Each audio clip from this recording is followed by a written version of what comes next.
তো আমি মূলত যারা নতুন বিদেশে আসবেন, মালয়েশিয়াতে বিশেষ করে যারা মালয়েশিয়াতে আসবেন তাদের বিষয়ে আমি কিছু কথা বলতে চাচ্ছি, আপনারা খুব মনোযোগ সহকারে শুনবেন।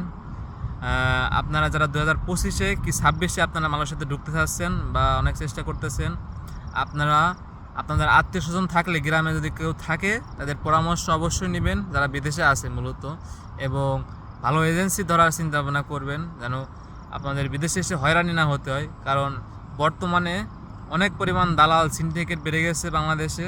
তো মালয়েশিয়াতে ভিসা 3 মাসের ভিসা দিয়ে পাঠাইতেছে, তারপরে ভিসা টিসা লাগাইতে পারতেছে না, অবৈধ হইতেছে।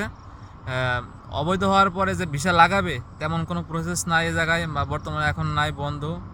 লাগানোটা টাফ, অনেক টাকার ব্যাপার স্যাপার আছে। তো আপনারা যারা আসবেন অবশ্যই চিন্তা ভাবনা করে তারপর মালয়েশিয়াতে আসবেন, কারণ মালয়েশিয়াতে আসার পরে কাজ কাম যে এত বেশি আছে তাও না, আর যদি কপাল ভালো থাকে ভালো জায়গায় পড়তে পারেন। তো একটাই মেসেজ আপনাদের জন্য, আপনারা আসলে একটু যাচাই বাছাই করে তারপরে আসবেন। ধন্যবাদ।